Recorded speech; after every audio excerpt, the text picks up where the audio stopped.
Hello, everybody. It is Monday, November 30th. So, had a bit of hiccup today with the scheduling. Hey, Kelly. Hey, Patterson. How's it going? Bit of a hiccup with the scheduling today. So, today I was going to do a question and answer because I often have lots of questions and I like answering questions. Jeremy, how's it going? Jeremy's working on the house listening to the show through the stereo. Sounds good. I'll turn the music up for you for a bit, Jeremy. Yeah, meant to just do a question and answer today. I got a message back from one of my friends at radio. So I've been trying to get him on for a while. We've been chatting off and on about this. And he said, "Are you still free today?" So I said, yes. Excellent to have him stop by. Without further ado, Mr. Scott Ozzborn from JJO, WJJO 94.1. I don't know how they can get that stuff right all the time. Anyways, I hear a knock at the door. I can see someone through the window laughing at me a little bit. He's taking his shoes off the Canadian way. Oz. Hey. How's it going? Doing good. How are you? Doing good. Just how's butchering Canada, eh? Canada's going good. It's been raining all day, and then we're just hoping it doesn't freeze. Yeah, same here. Because that's the problem we always run into. And then the power goes out. Same exact thing here. Water. Wait a minute. Water freezes in Canada? It does. It does. Oh. Yeah. That's good to know. I will say you're much further north than we are.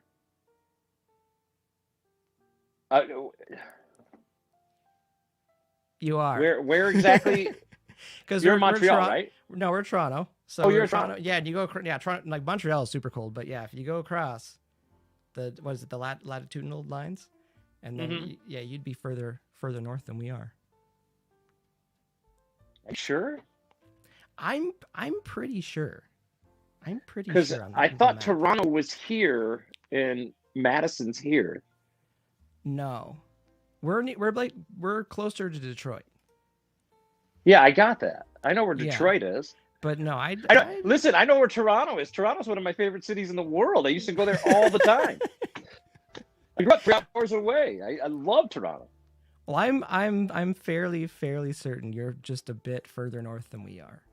So that's possible. I mean, I'm not going to argue with you because I'm terrible at geography. We can spend the next 45 to 120 minutes talking about well, we could just look at it on a map. I actually grew up in upstate New York, so I literally was 30 miles from Canada. So I used to go to Canada all the time because it was 18 drinking age. In Quebec, I don't know if Ontario was 18. No, Quebec was 18. No, we used to go over to Kingston. It was 18 drinking. Oh. When I was probably 18. I'm 44 now, so it's weird. But I didn't see a concert in the United States until I was 21. Every other concert I would go over to Toronto to see. What was the first concert? First concert would have been Kiss on the Hot in the Shade tour.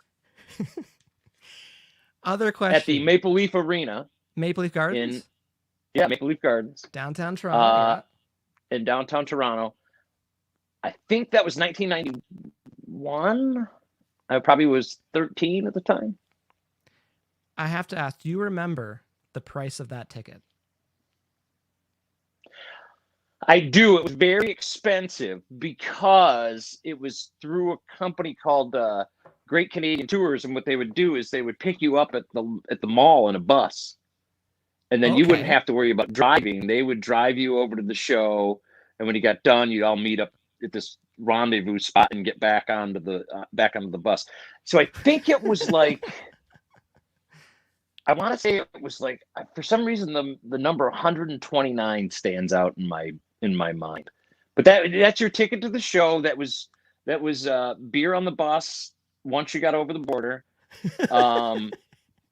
Well, part of the reason why they did that wasn't just because of the age thing. It was because they'd run out of beer if they just started handing it out too fast. Yeah. Because they were picking people up sometimes 3 hours away from where they picked me up.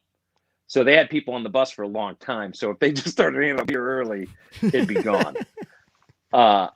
So once you got over the border, they'd hand out beer and stuff. So it included that, your ride, and the tickets were supposed to be guaranteed like best 30% or something of the. I can never. I have no idea if they fucking were.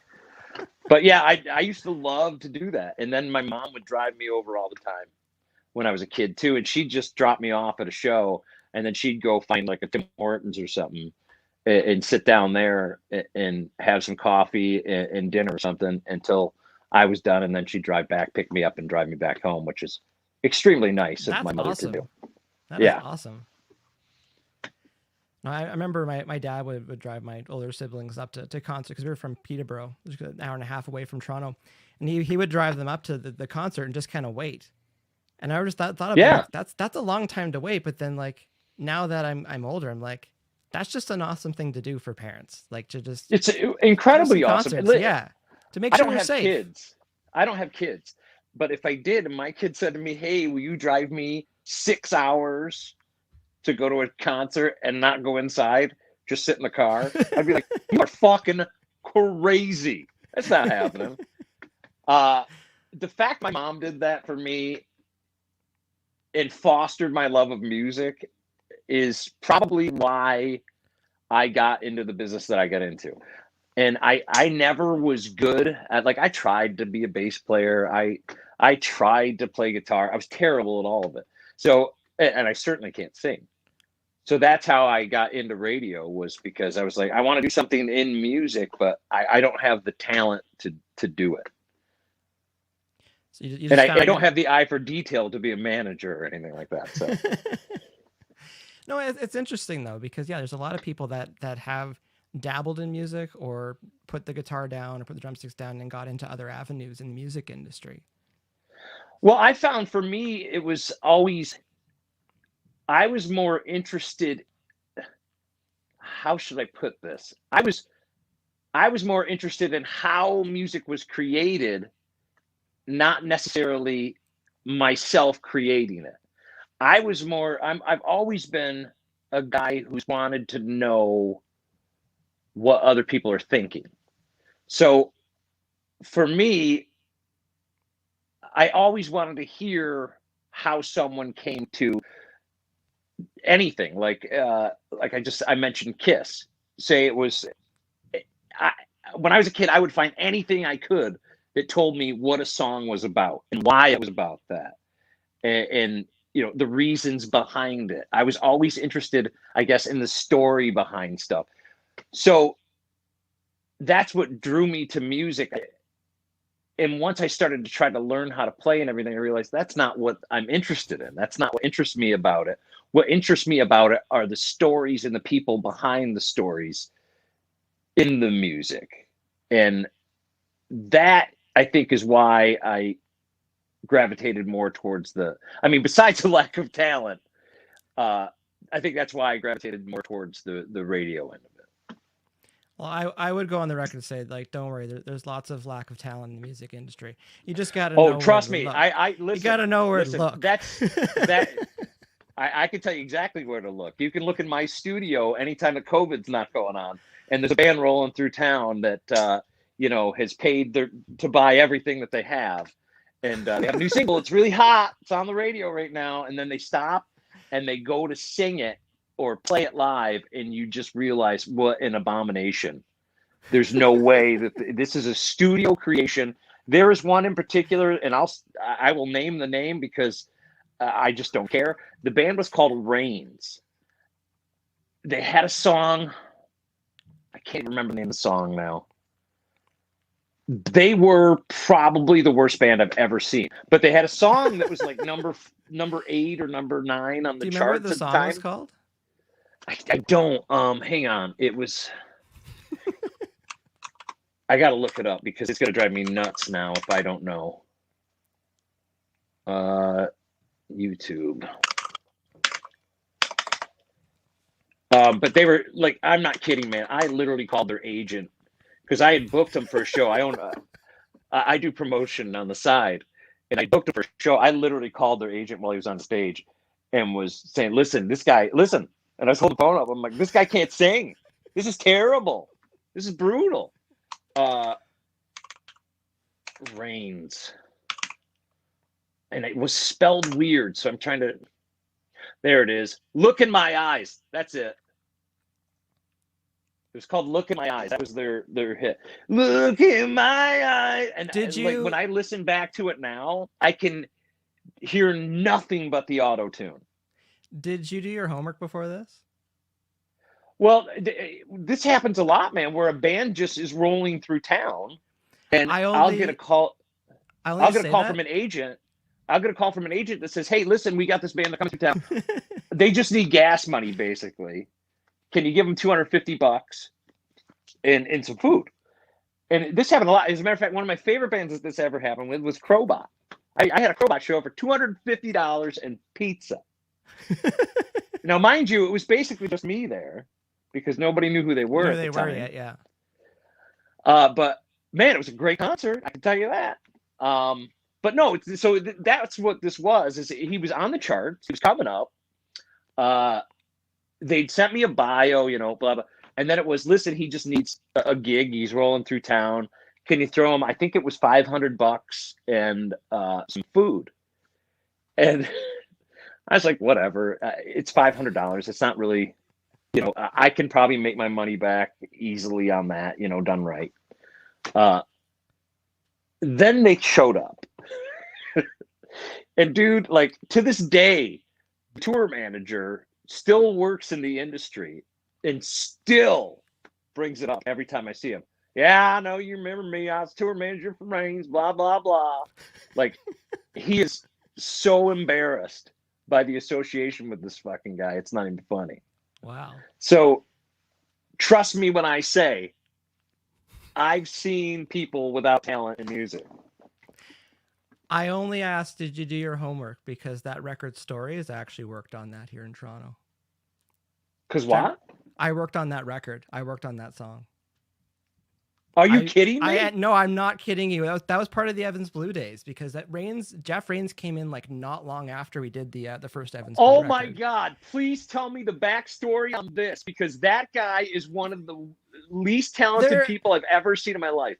I don't think there's much of a backstory, and I'm not like sugarcoating it sort of thing. It was a typical artist that had some decent demos and we just produced them up. Because we had, who do we use that for? That we basically used we used Evans Blue because his brother Joe was drummer on that, and then he brought Jason, the guitar player, up, and I think Pitter from Evans Blue played bass on it. But yeah, we did that up. Trevor Kustiak and I, we kind of got that stuff together. But that being said, there's some work that goes into production stuff, but like I made peace a long time ago when I was learning from other producers and stuff. They're like, you have to make peace with what you do on your end and what happens after that. What they do live with it. Like don't put them in a situation where they can't do what they need to do to perform it live. But I think the fact that there was music playing put them in a bad position. There's a thing where it's just like it's on them after that point, because if you're working on some of your melodies, you're working on some of your stuff. It's like, and it does get down to the singer with things. Yeah, no, it's funny. It's funny that you do say like you give the review, because like I get reviews from bands, like from people in the industry about bands all the time. It's funny that that's the one you pick out of the hat. Because it's literally the worst one I've ever seen. I'm not kidding. I'm not kidding, dude. It is literally the absolute most egregious attempt at a band I've ever seen in my life. I'm not even joking. Like, I walked away from that show in particular, I'm not kidding you, with I don't know that I want to fucking do this anymore. Like, if this is the kind of garbage that's going to keep on coming my way, I think I'm just going to get out of the promotion business. Because it was that bad. Like, I had people come up to me and ask me for my money back, for their money back at the door. That's not good. That's not good if people want their money back. It's not good at all. I'm thinking there's only been a couple.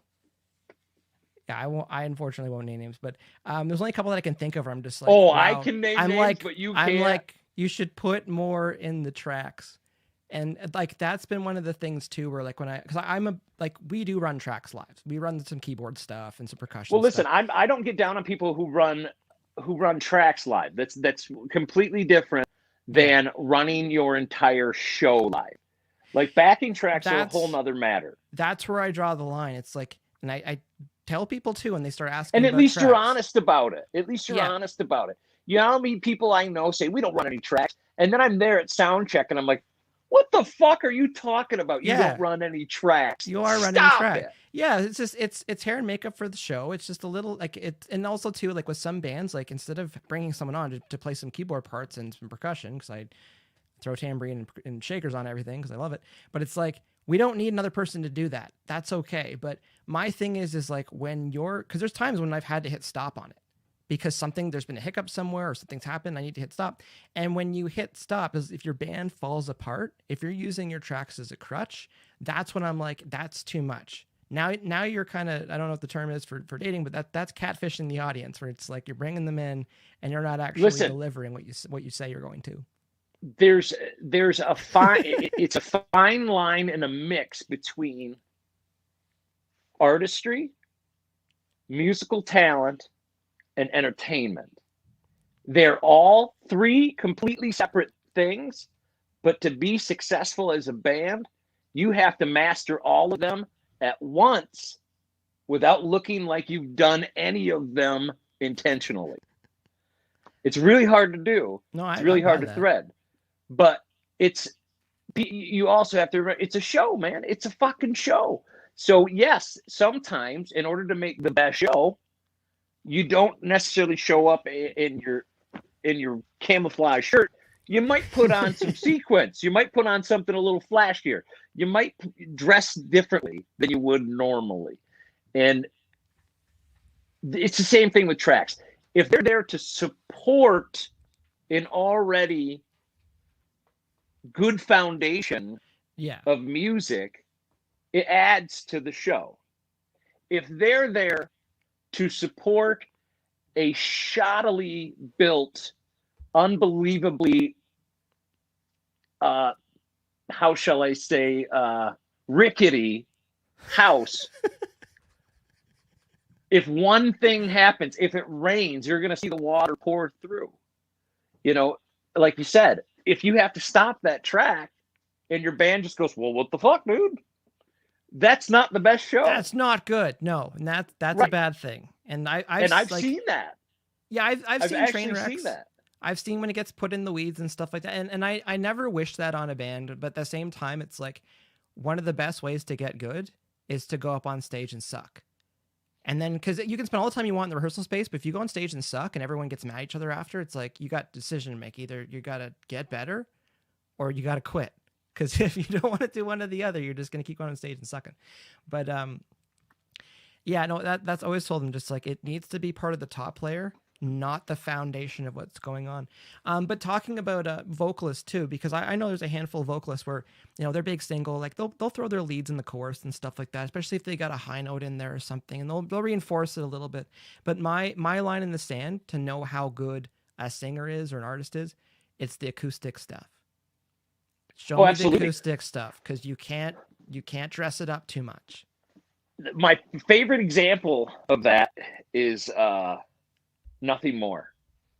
They came into my studio and they used some tracks, you know, but it's atmospheric. It's their version of background sounds. It's, you know, yeah, you know, shit like that. But by far, and I can't stress this enough, and I mean this so seriously, by far the absolute best in-studio performance I've ever had, and I've done this for almost 25 years, and I've had everybody you can imagine in my studio, by far. And then somebody said, well, of course they sounded great. They used a bunch of tracks. Then I found them doing an acoustic version of the same exact song that sounded even more fucking impressive. because they didn't have all that other stuff and they had to make it up on the fly on their acoustics. That is talent. That is someone that, yes, they might use tracks. Yes, they're there. But they're there to enhance what is already a fucking phenomenal foundation of musical talent. Yeah. Now, if you can keep hitting mute on stuff and leave the vocal to be the last thing and it still sounds great, you're in good shape for sure. Now, I remember that there's that, I think it was a couple years ago, their acoustic version of Ballaster was This Is the Time. And it's just like, and he does like the voice thing and like all this stuff. Yeah, and you're blind. Yeah, it's just all that stuff that came together. And I remember thinking like, this is setting like a new bar of stuff. Instead of just band being like, okay, let's just hack through it on acoustics and call that the acoustic version. It was like, it was a whole other acoustic version of the song. Yeah, they did awesome. Ballast. They did Ballast, and I think they did Jenny. They did 3 tracks. And for some reason, I can't find them now. I saved them, and I cannot find them. But on just like the best performance I've ever had in that studio, bar none. Like, I was so blown away, just so blown away. And I'm not kidding you when I say there's so many bands that come through that are really good. Like, there are so many that come through that are really good. There are a lot that come through that are not the greatest. They're still trying. They're still working. They're getting up there. You know, and I've seen that with bands where they've come in one time. I'm like, man, they were fucking terrible. And then on the next record, they come in again, and they're so much better. They've gotten so much better at what they do. And so I understand that, and I give bands room to grow, but I will never, ever forgive Reigns. I was going to say, you have times like that where you're like, what am I doing? And then you have times like with Nothing More, where you're like, this is why I'm here. I'm here because this day was awesome. Yeah, like I absolutely... like, that performance in itself almost reignited my passion in music. Like, it was so good that I was just like, man, there are still real musicians out there who write engaging. Because at the time, I don't remember what was on the radio or what was popular, but there's always something that's kind of the same throughout a lot of songs all at the same time. And I just remember thinking, my God, this is so different and so just groundbreakingly shift in the sound of what I'm playing right now, that I couldn't help but be drawn to it, you know. Yeah. And there's not often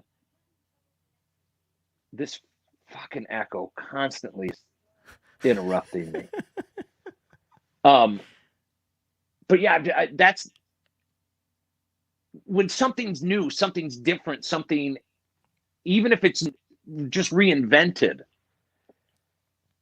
I get bored with the same stuff over and over and over. So when somebody does something completely different, I'm just like, whoa, I'm always going to pay more attention to that, because it just, I was talking to Jordan Fish from Bring Me the Horizon a couple of weeks ago, and I asked him, you know, you guys have always just not given a fuck.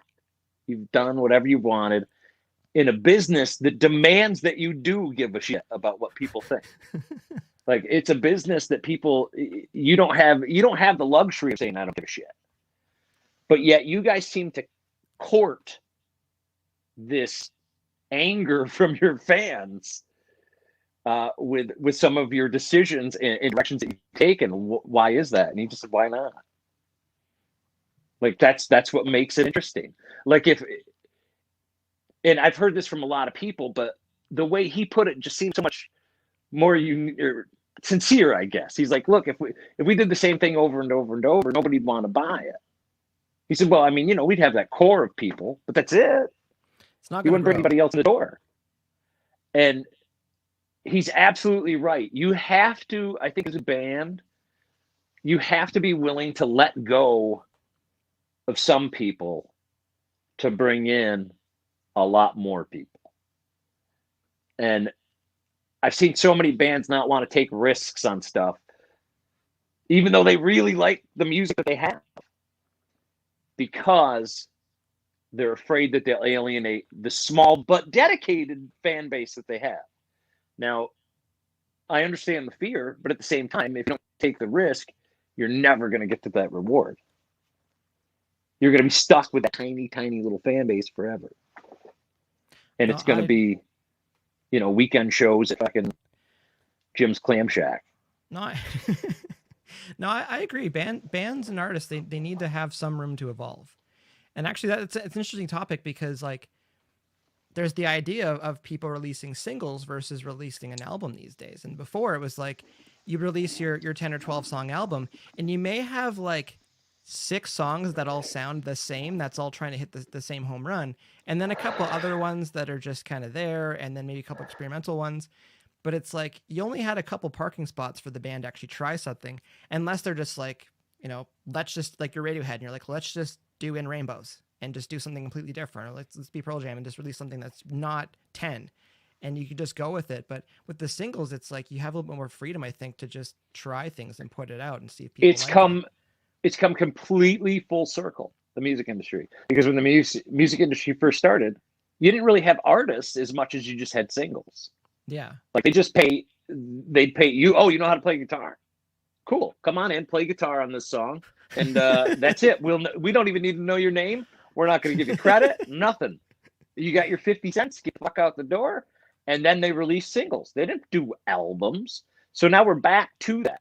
And I've talked to so many artists that hate it, but I've talked to a couple that absolutely love it, that are like, look, I can come up with a song in the morning, go into my studio in the afternoon, record it, get it ready to go by the next day, and have it on my website for sale by Friday.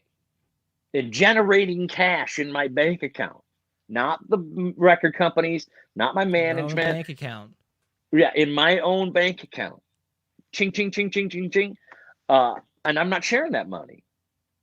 So I've seen people who say, I absolutely love it.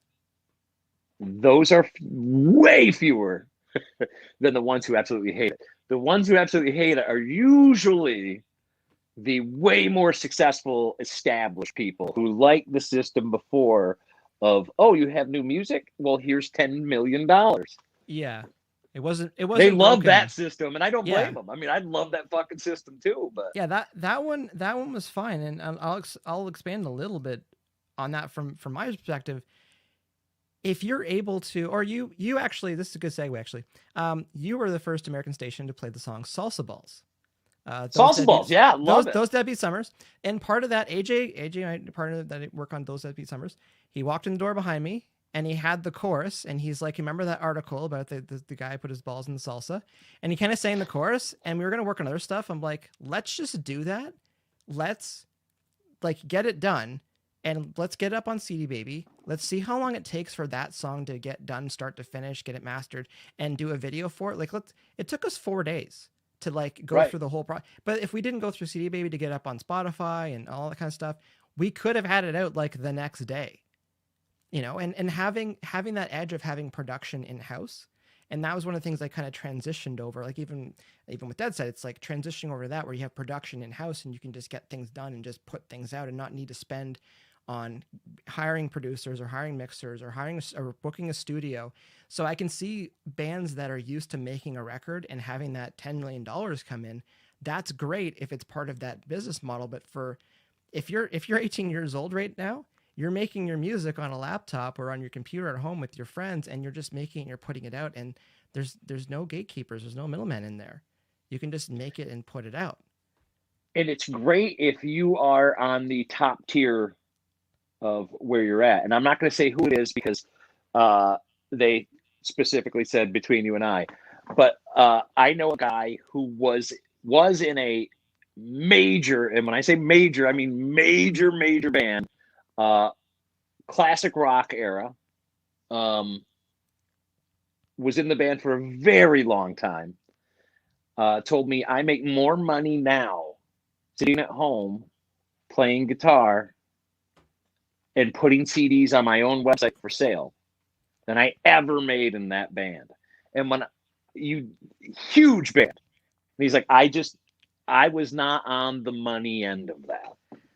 No, and that's the truth. It's just like getting, and you said it again. It's just like you put the music out. It's one thing to partner with somebody to help push something further. If they've got a better, Rolodex or better contacts, there's political stuff. That's one thing, but like, there's a lot that can be coming in month to month. One of the what's her name? I think it's Melissa Etheridge. That name rings a bell. Come to my window. Yeah. So she couldn't do too much this summer. She had usual shows that she would go and do. She ended up like converting her garage into like a live performance studio and then doing like a Patreon for it, and $50 a month, and got 1,000 people signed up for that. Do the math. Well, that's what my wife does. That's what my wife does. She's a personal trainer, and we set up a studio in the basement. And now she does classes like every other day, and people Venmo money and everything else, and it seems to be working pretty good for her. I mean, she's not getting rich, don't get me wrong, but she's going to work out either way. Yeah. So she might as well take some cash for doing it. But yeah, it's just there's ways for people to kind of pivot and figure out, okay, like what can we do with the technology that we have and things that are accessible right now. And again, when I hear music, so when I hear artists saying that like they've just been writing music during, the last 8 months, especially in Canada, not to rant for a little bit about it, but it's like the government gave a lot of people in Canada $2,000 a month to stay home. And like the smallest Factor Canadian grant for musicians and artists, the smallest one's the Artist Development Grant, and it's $2,000, and a lot of musicians don't get it. And they complain about not having access to it. And it's like the government gave you $2,000 a month for 7 months. That was the easy one. So they gave you $14,000 to stay home, and you've just been writing music. You didn't think to expand your skills or outsource some stuff, and if there's 4 people in the band, easy math, there's $56,000, and you've been just writing music. Like you didn't. Well, you're still complaining about Factor? This is what disappoints me about the pandemic so far. And it's so far. And the reason why I say so far is because I think there's a lot of stuff that is being worked on right now that's going to be incredible. But it's going to take until next year before we see it or hear it. But the stuff that I have seen so far, it's a lot of covers, man. Like you have all this time to be creative, The Offspring, and your very first Christmas song is "It's Merry Christmas, Baby," and it's exactly, there's no fucking Offspring in it whatsoever. None. You could have taken that time to really come up with some cool, new, unique songs that maybe were fucking inspired by this giant human event that we're all going through together. Something that doesn't happen often anymore, because let's be honest, shared experience is dead. Everybody watches stuff on their own schedule, on their own time. About the only time that we have a real shared experience, at least here in the States, I don't know if you guys give a fuck about the Super Bowl. We'll watch it. We do watch it, yeah. Okay, that's about it anymore. I mean, there's the Super Bowl. Well, think about it. What else is there that's a shared experience other than a live experience? True. There's really not much. True. Like, what are you watching on Netflix right now? Netflix right now? Yeah. We've been watching. Wife's been watching Westworld on, I think, Prime. Never watched it. Yeah. Never seen it. I don't watch a lot of TV or movies though, so that's a weird question for me. You got to watch something because you have Prime and you have Netflix. So don't tell me you're not watching nothing. Oh, we have Crave too and Disney. Oh, sorry, Mandalorian. I've been watching that. I think Mandalorian. Okay, I've never watched it. Watched it. But even if it was a show, like a show that I would recommend a billion times over, is The Politician on Netflix. It's smart, funny, engaging.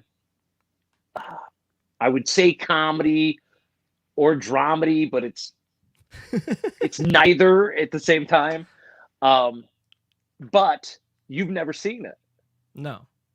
So we can't talk about it. Yeah. I haven't ever seen the Mandalorian, so we can't talk about it. We don't have shared experiences anymore.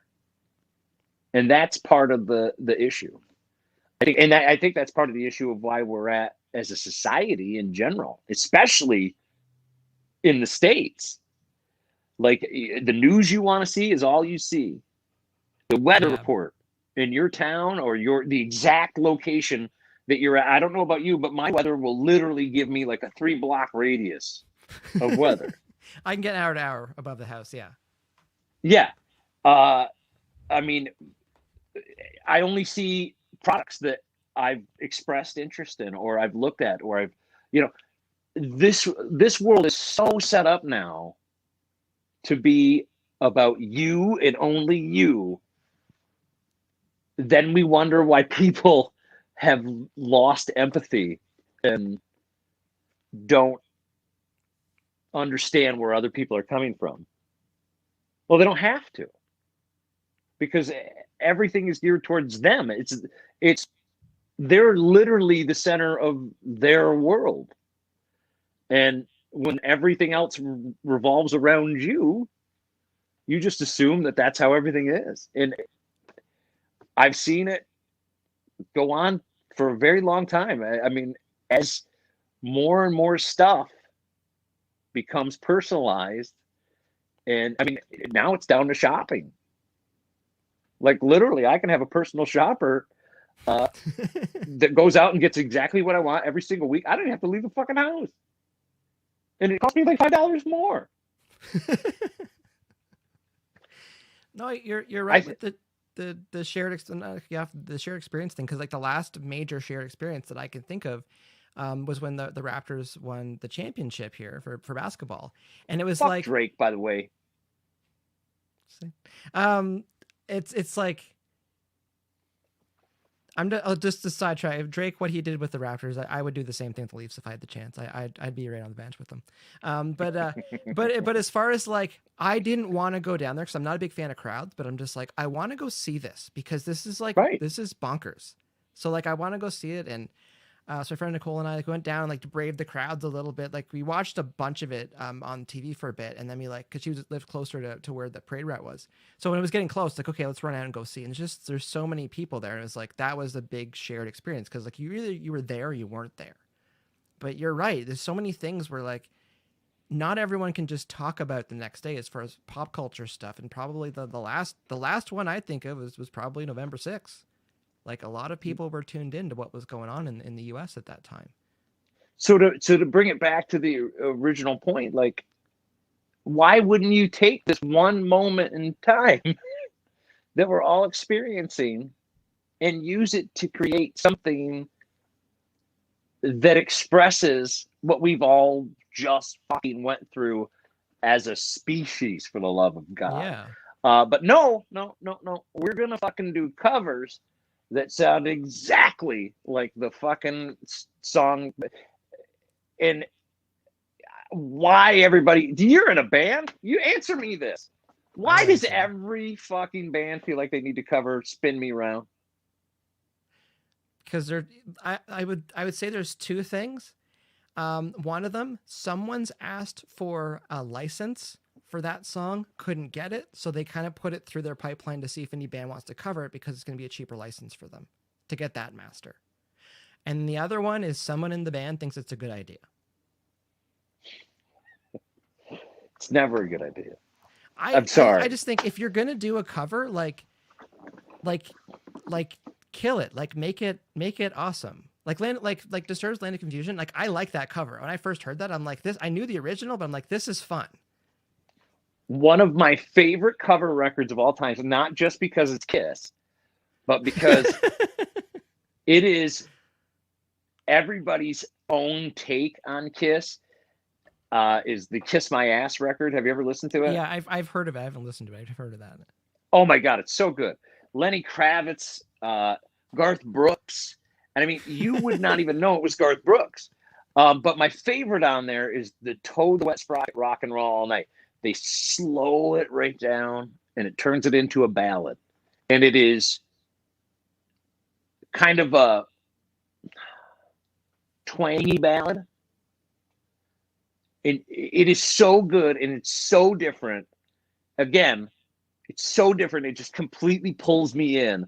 And I want to hear every note. I want to hear every strum of that guitar. I want to know why. I do. I want to know why you fucking did that. Why did you choose to slow it down? Was it a mistake? Did it start out as a joke? But I want to know why. Like, that's what draws me to music. There's a reason for everything. Like, people don't just do shit because. There's a reason for every action that a person takes.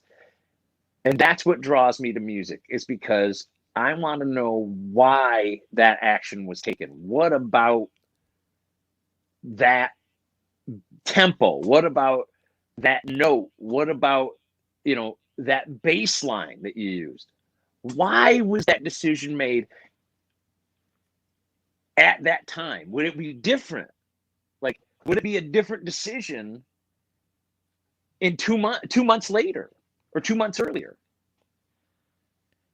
Why? And a lot of times when I ask questions like that to a band, they stop and they think about it and they say, actually, yes, it would have been different because of this, or this. And so a lot of stuff, a lot of great art and music is happenstance in a period of time. That if you try to recreate it, even being the same exact person, same exact people in the same exact room, 10 seconds later, it's not there. So the decisions that lead up to that moment of that perfection of this is the song, this is the tempo, I want to know how people get there. That's why I am drawn to music like I am.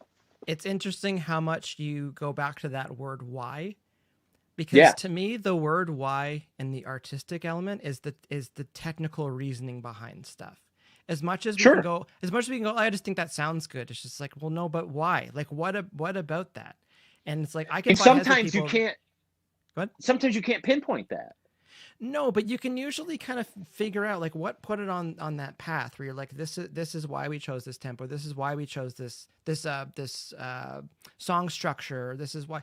I totally agree with that, and I do dig around quite a bit. And I'll say my wife's a graphic designer, and she visually, like when she's designing things, be it advertisements or be it full on campaigns for whatever, it's like she can break down every reason why they picked the colors, picked the fonts, picked certain elements. It's a very technical the way she's looking at it, but she doesn't talk through that stuff when she's working. Same thing when I'm producing and mixing. It's like there's a very technical reason why I'm doing certain things, but I'm not thinking about it at all.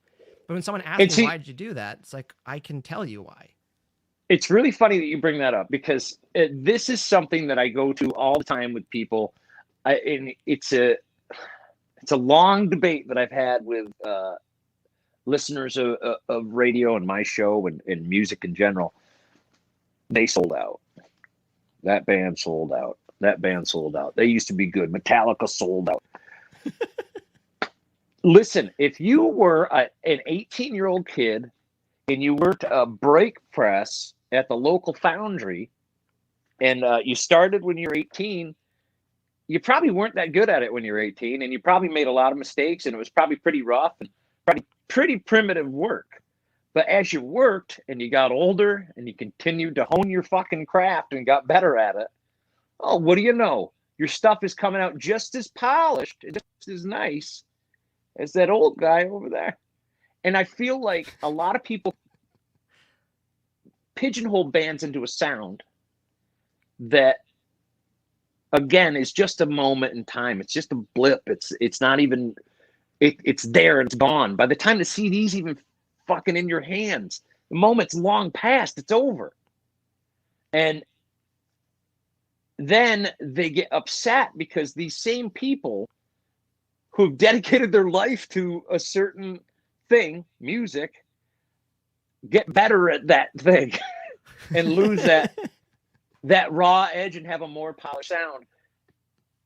It's always struck me as completely unfair to musicians to say, listen, I liked you when you sang that song Donkashing, and that's all I ever want to hear from you ever again. And it's like, that's pretty demeaning, isn't it? Like, how do you feel as a musician if someone looks at you and says, you know, oh, I know one song and that's it. I never looked any further or anything. In a way, I take it as, oh, good, they know a song. That's awesome. But in another way, I look at it and go, you motherfucker, you didn't have enough. There was not enough interest there for you to even look up my name. No, but it's. I want to step back for 1 second. You talk about that kind of like, capturing something when you're recording. 100%. I'm sorry, Reigns is going on. The Reigns video just popped up on my YouTube over here. I'm sorry. Sorry, go ahead. I lost you for a second. The idea of like when you record, one of the things as producer, recorder, one of the things I hate the most is having to retrack anything, because like the day that, unless we're just not getting it that day, in which case sure, it's like, let's go do something else. But like when we have it and then you want to do it again, and I was good. My job was to be like, no, we're good. We can move on from this. You're capturing it's a snapshot in time. Sometimes you get lightning in a bottle and you're just like, everything's fine on all cylinders. Case in point with Dead Set, with Like a Nightmare, it's like we had a 10-day window where Reed and I just sat in here and just finished that song and just got it done. And like, that's the one that made it to radio. And it's like, that was a snapshot in time. We were very motivated to get some stuff done because there's a window that came up. We could both work on it. But it's like when bands, they have that recording time, they take that snapshot, and then 2 years later, it's like, no, they should be a different band by that point. They should have different experiences. They should be in a different headspace. It's like, make your records quick. So it's like, I don't like seeing when bands have been working a record for a year and a half. It's just like, that's a lot of time to go back and redo things and like kind of or you didn't have it, bit. Or you didn't have it to begin with. Right. No, I agree with that too. Moving ahead you're talking about like when people don't really listen or don't give the band a chance.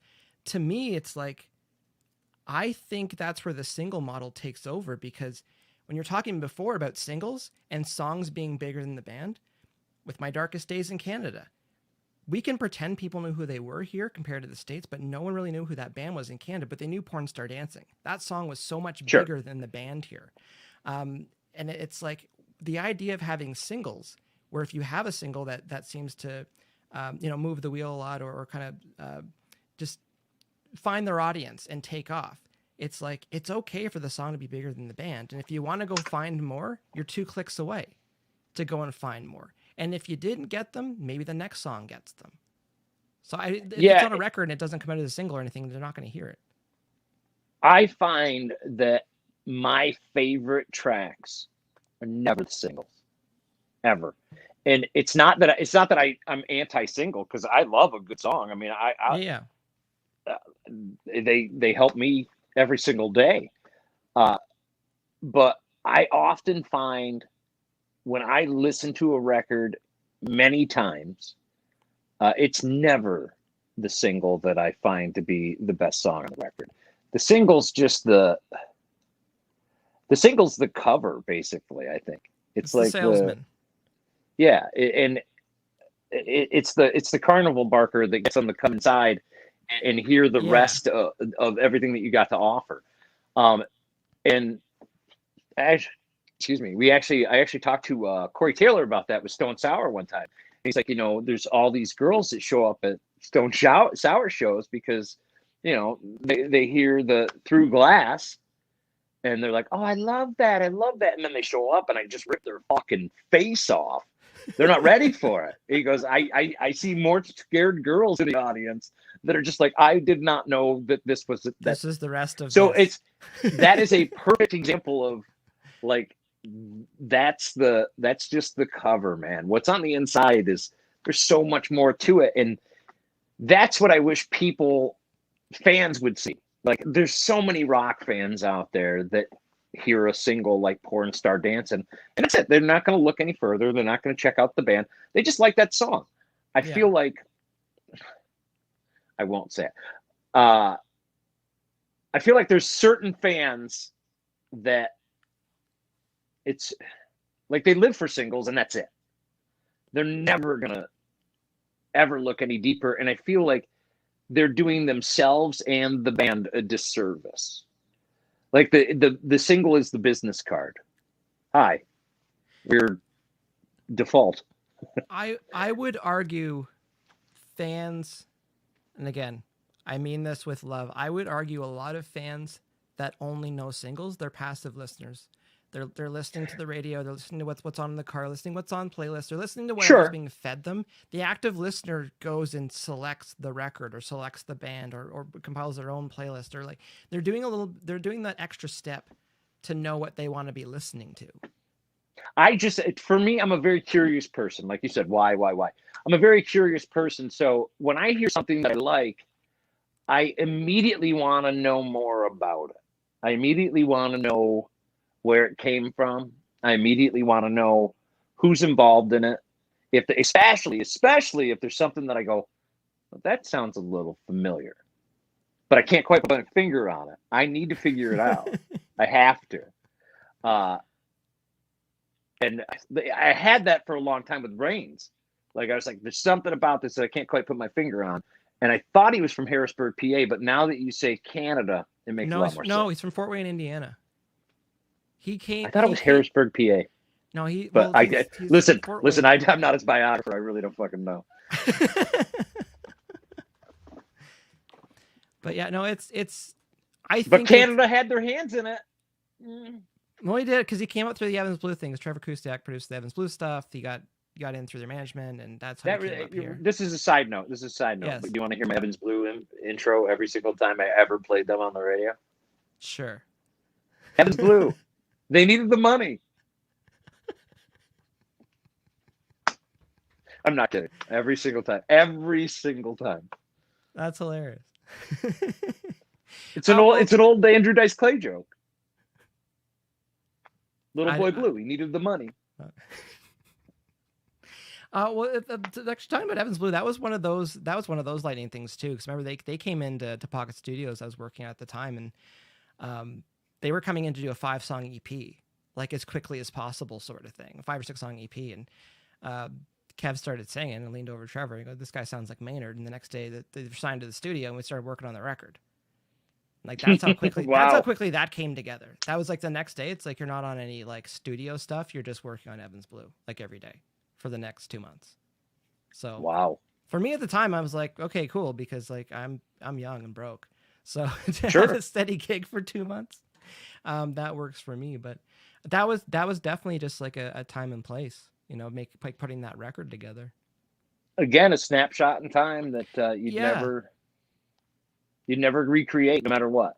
Yeah, you guys could listen. A perfect example of this is: do you hear those fucking god awful fucking re-records of all this music on these streaming channels? It's terrible. I heard Betty Davis eyes the other day. Listen, she can still sing, but she can not sing like she used to be able to sing, and it sounds really bad. Just to grab the master for it.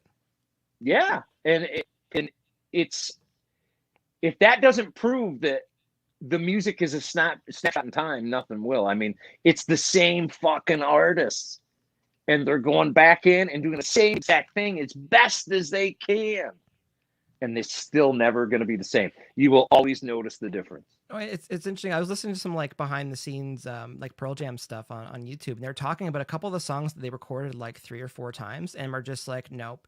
And then they had like a live version and like, that's the best we're ever going to play that. And then they just released that. And then that's kind of the way that it is.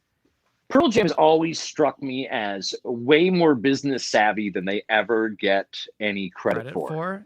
I would agree.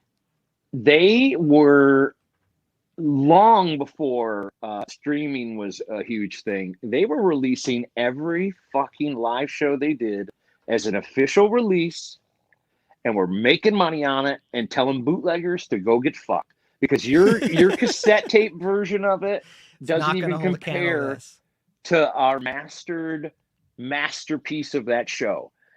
Why would anybody buy your pile of shit when they can have this for less money? And then they got to keep it. They literally cut bootleggers out. It's a brilliant move.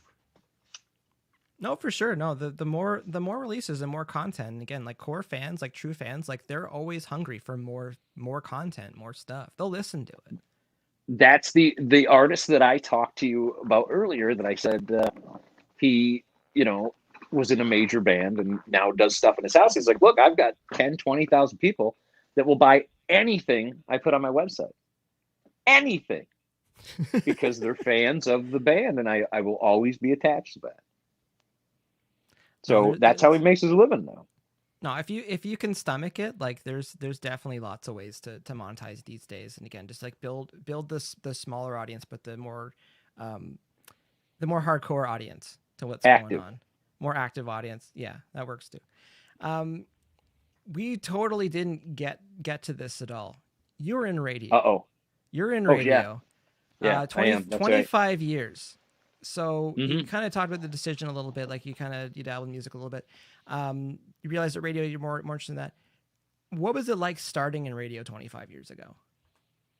Well, it was a really interesting period because it was a transitional period, to be honest with you. I was in broadcast school when they deregulated radio in the States. Before deregulation, no one company or person could own more than 2 radio stations and 1 television station in a market. And if you owned those, then you couldn't own a newspaper. If you own a newspaper, you couldn't own either of the other 2. So there were all these rules that tried to keep media separate and independent voices heard.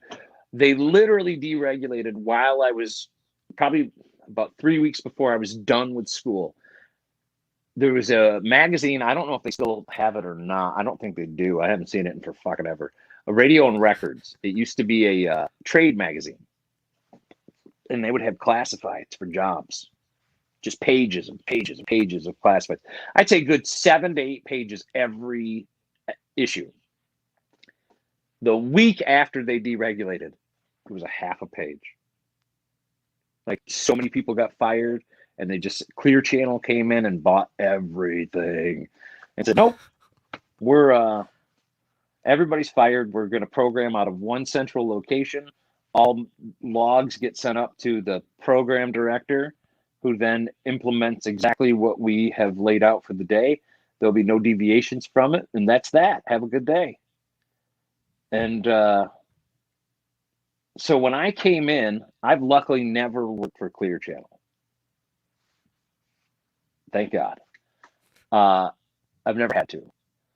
But when I came in to radio, it was a transitional period where there was a lot of upheaval going on, and there was a lot of opportunity for a young guy like myself, so that was cool.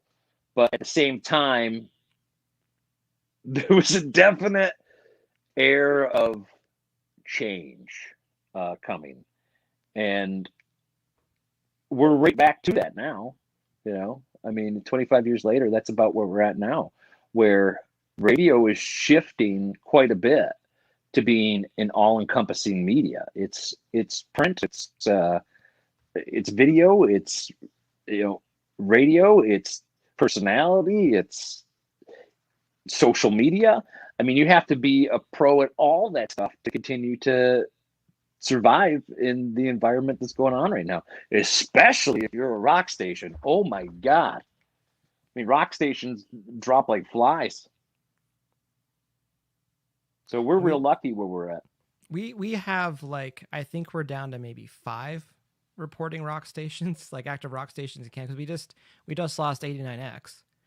And it's like, people wonder why rock bands have to go down to the States to try to get something going. It's just like, it's nothing against the cities or the fans here. It's just like, you're missing big pieces of support here.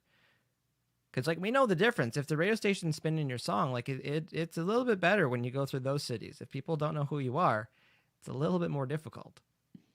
Well, for sure. I mean, because you're starting from ground zero. Again, it's that calling card. It's that single. It's that business card. Hey, how you doing? We're whoever. Come on in. Yeah. And it gives people the okay. It's already been vetted for them. It gives them the okay to go out and enjoy it because it's already been vetted by professionals like myself. Yeah. But no, I mean, I'm joking about that, but I mean, there is a truth to that where people give it more. It's just like the blue check on Twitter. Verified. People Yeah. give it more legitimacy because it's on the radio than they will if it like. Well, I'm on YouTube. Who the fuck? My grandmother's fucking on YouTube. Who the fuck cares? If you have that blue check, though, man, they go, "What? What'd you say?" So yeah, it helps for sure. Absolutely, it helps. Yeah, it's a line in the sand for sure. But yeah, talking about you get into radio. How much competition was there when you started? Oh, there was a lot of competition because, like I said, there was upheaval in the in the industry. So there was a lot of people that were out of work. A lot of people, a lot of industry vets that were trying to get jobs that new people were trying to get. That they were willing to take the pay cut because they just needed a fucking gig. And how do you navigate that? You just do the best you can do. I mean, I had a great deal of savings, so I was very lucky that I was able to go into some jobs that probably other people wouldn't have been able to take financially. That savings allowed me to float long enough to get a foothold and claw my way up to some stuff. And if I didn't have that savings ahead of time, I doubt very greatly that I could have just up and moved to different cities on a whim and made it without some like fucking government assistance or something. No, but that's an important thing. Like I remember when I was going to school here, so one of the things my parents wanted to help me help the kids go through school. I remember telling them this, like, realistically, like, what are we talking about here? Because I need to go to school for, I think it's 14 months, and I need to be able to work for free for a year. And when you tried to explain that to your parents, is like, what do you mean work for free for a year? Like, you're going to school for something, and then because I went to school for audio. And I'm like, I need to be accessible. I need, so if someone calls me in the morning to go do something, I can just go do it and not worry about what I'm getting paid to go and do it. And I feel like there's a lot of musicians and a lot of artists, like, they get caught in, I don't want to call it a trap because I know we all need to survive, but it's like you're trying to make money to support what you're trying to do, which is music. But it's like, if you could just make that jump to have the music bring the money in to do music. And in your position, it's like, if you didn't have that accessibility, that flexibility with the nest egg to be able to go and sweep the floor, take the gig, run cables, fix something. It's like you're always on, and you have. When I started, I was doing telemarketing, like for the station, or research. That was the gig, yeah. So I mean, there's a lot of people who don't want to do that, and I think it paid $6.25 an hour. But if it's like you're flexible, you can take that job. And I remember telling a few people, I'm like, you're the first call until you can't do it, and then they go to somebody else. And it's like, and it's a tough pill to swallow, because you're like, I don't want to give this up, because if I'm not here anymore. And I learned in my early 20s, like, know the people that you're working for, whether they value you or you're an option. And it's like, it's good to be in a circle with people that value what you bring to the table. And it's like, those people stick together. The people who just see people as an option, they generally keep hopping around for one reason or another. And it's just, I can only imagine, like, and you're talking about, like, with and I can think of it too, because when Sony and BMG merged up here, I was in the Sony building at the time. I was working with one of the producers, and I remember the vibe of the whole building changed. Everyone was buddy until the merger started happening, and now all of a sudden it's musical chairs, and we've got 4 people and we've got 2 seats. So It's like, or we've got 7. Don't think that's not on purpose either. No, and it's just like everything changed, and I remember thinking like that. It's like, I believe too, like, good people always they land on their feet, or the good people get together and create something new or move forward together. But those are difficult waters, especially when you're talking about when you got into the business. So, like, it's probably a lot to do with your character and, like, your resilience to, like, find a path if you really want to do it. Well, that being said, though, I've been at JJO for almost 20 years now, and literally, other than weekend people, like the staff hasn't changed. One person retired. Like that's it. Nobody's left. Nobody's went to another market. It is the same core group of people that I've worked with for almost 20 years. So with that, it's like, how does someone get their foot in the door these days? Or is it just not... I mean, you listen, even JJO, like you just gotta want to work hard. Like the latest guy to come in is our overnight guy, Jason. And he came in because the former overnight girl went to be an APD at a new station that we started, an alternative station. So she went to go be APD. She got a promotion, and we were able to bring somebody new in. So, I mean, it isn't that stuff doesn't change ever. It's just that the people don't go away. Like, they just move around. Yeah, they just move around, which is great. I mean, listen, it's incredible to be able to walk into work and know what you're walking into every day. I know so many people that work in this industry that have no idea day to day. They got no idea what they're walking in the door to. They could be walking in the door to a brand new format, brand new managers, everything every day. They worry about it. I don't have to worry about that where I work. Like every day I walk in, I know who's going to be there. My owner's right down the hall. If something's going on, I can knock on his door and go, "Hey, Tom, can I talk to you for a second?" So it was partly my resilience and partly where I work now is just laziness not to hire new people. I think that's what it is. 20 I think years... that's why we're all still there, though, because they don't like to have to do the paperwork for new hires. But yeah, 20 years at the same station, though. Like, again, if you have the same core, for such a long time, and it's working well, if it ain't broke, don't fix it, sort of thing. But there's something to be said too. But I don't want to say just right place, right time, but just like it could have been the right time for you to get in there, because absolutely, I would, the girl that I replaced, because it was a girl who was doing my job that I took originally. I originally started at nights. The girl that I replaced had left to go work someplace else. I don't even know where it was. Still within our company, though. She's now does the morning show on our station. So, again, it just kind of shifted around. She didn't leave. She's now on the morning show. And at night we have Hard Drive XL now. But we worked with Lou Brutus for a very long time. We program Hard Drive XL out of JJO. Okay. Randy programs that. So again, it's not changing anything. It's just sort of shifting things around. Again, I moved to afternoons, Lou's on at night now. And nothing really changed for the audience other than, times. Lou's on more now than he was, 10 years ago. So somebody that's into radio, what advice would you give them? They're 18 years old. They're like, I want to get into radio. What advice would you give them? I mean, I could give you, that's tough. I mean, it's really tough because right now, again, like I said, it's in flux.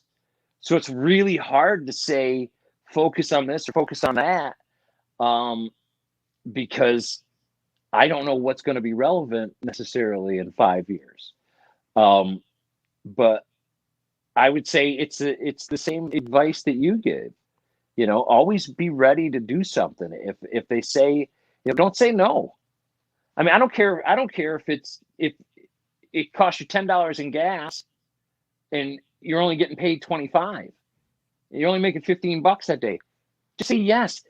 Eventually, usually within a few months to a year, it's going to pay off for you. Where they say, listen, Jim just got busted trying to pick up girls at the mall that were underage. So we need somebody to fill a slot. Will you step in? that, see, she's talking to me again. That sort of stuff happens all the time. And I don't mean that, but I mean, that sort of stuff happens all the time where somebody gets a job in a completely different industry or they move to another market or whatever.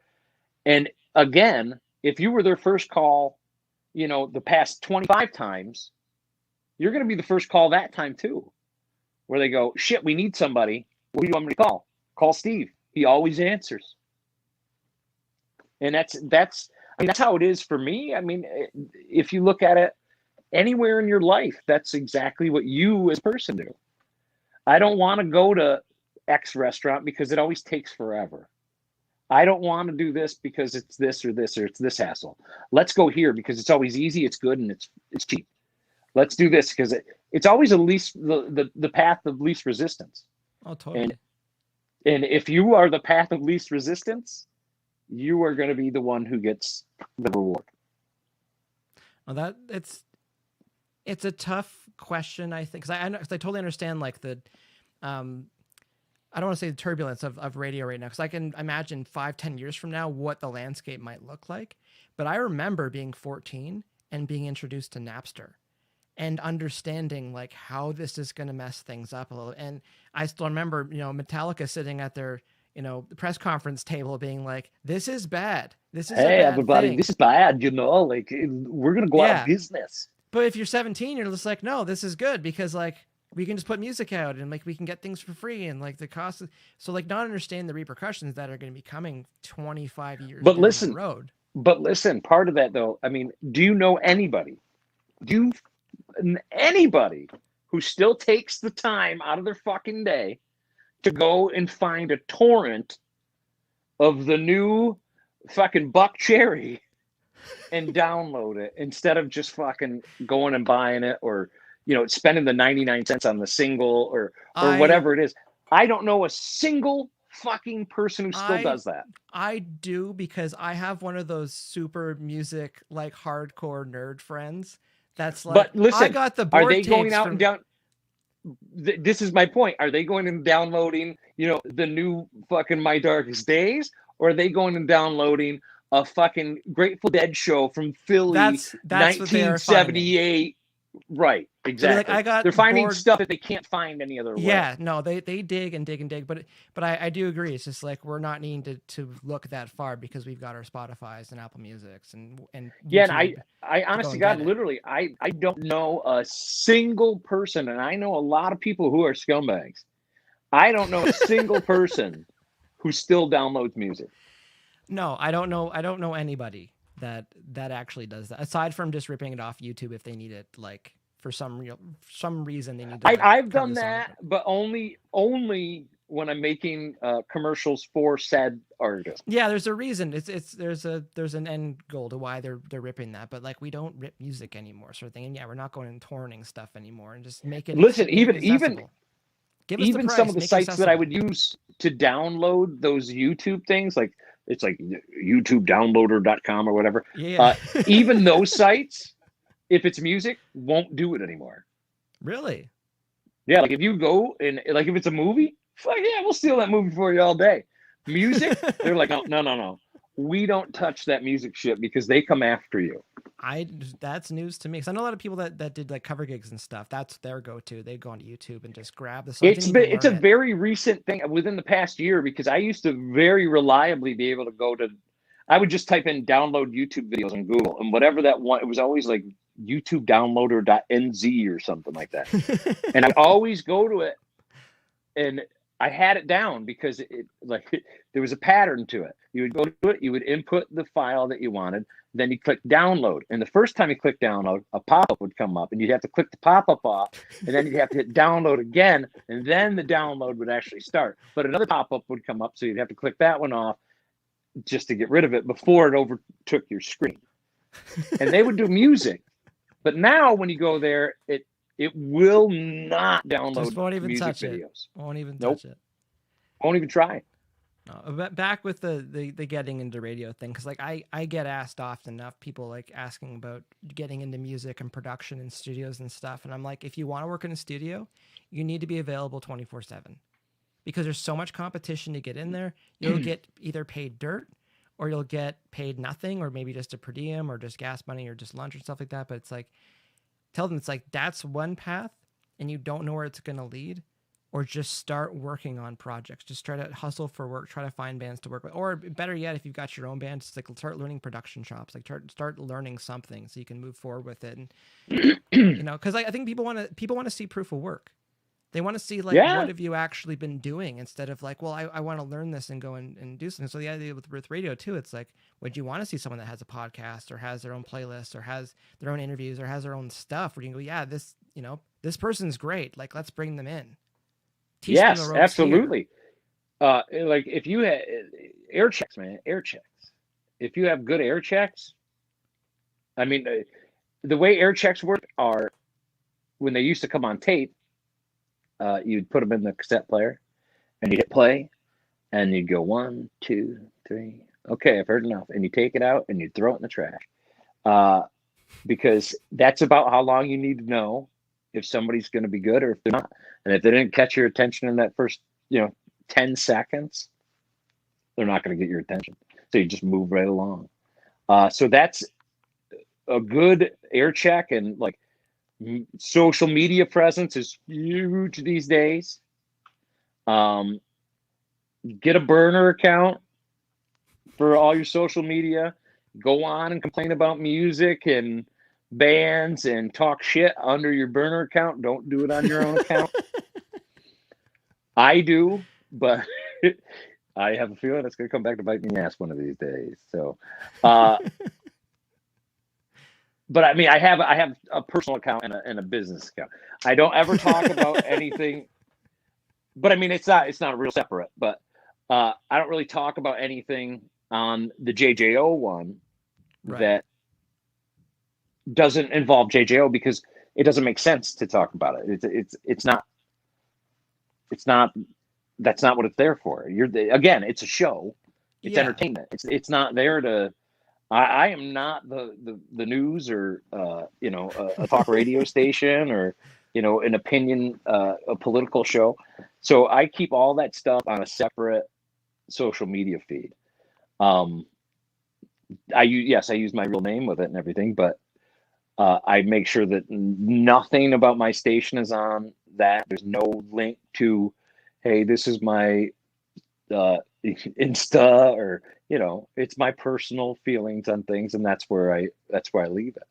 But you'll never see that stuff on like my Facebook or my Instagram, because I don't have a personal Instagram page.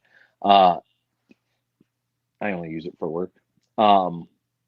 But you'll never ever see any real opinion on that stuff. Not because I'm afraid to share my opinion, but because I feel like that's not what you're there for. Like, if you found me and started following me, it's most likely for music and interviews and stuff like that. It's not because you're dying to know what I think of Donald Trump. Now, if you want to know what I think of Donald Trump, I'll be more than happy to tell you, but I don't think that's why you found me. Yeah. No, it's interesting to bring that up, because like I'm on musicians often about like, have your professional profiles and then have your personal one, because things like religion and politics can be very divisive for your fan base, and it's even like, things they that you often don't want to go there.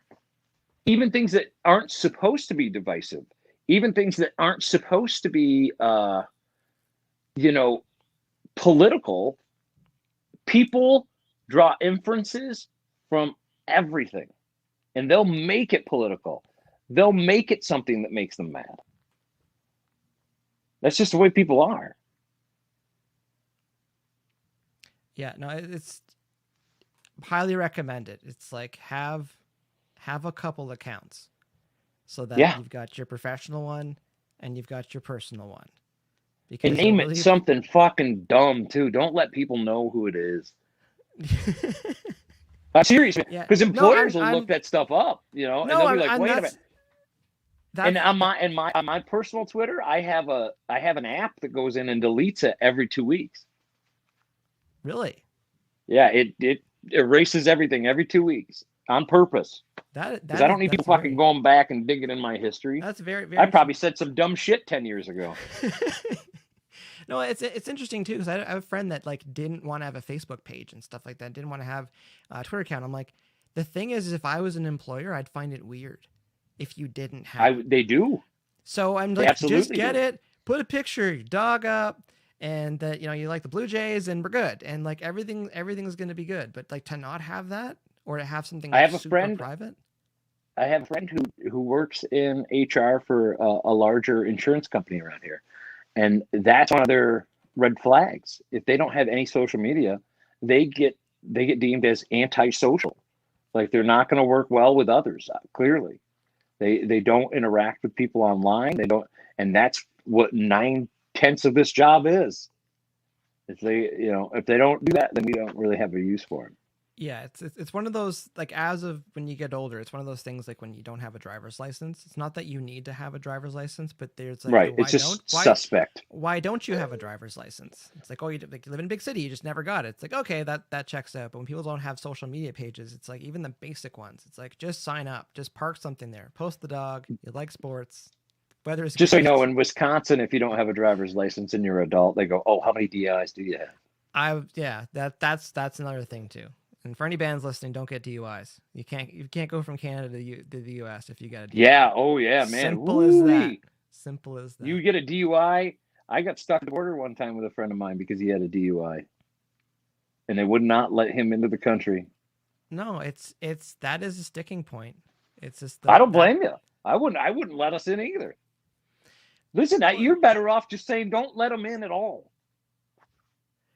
Because I know a couple musicians that have them, and it's just like they never were in a position where they were able to get pardoned or whatever they need to get it off their record. But they're like, it won't be on your record, but they'll still see it. Yeah. It's like, as much as they tell you that it's not there anymore, it's like they can still see it on their end. And again, like, it's people die. So when you're letting somebody in that's at risk and something happens, it's like, well, what? Ask Vince Neil.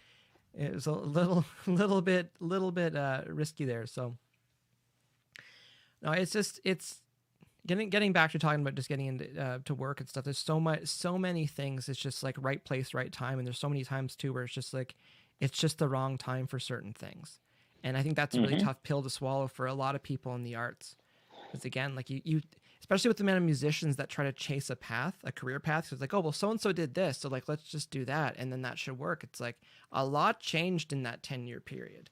Or bands I know that are still like, yeah, we're going to shop our record and get signed. And I'm just like, that's so outdated.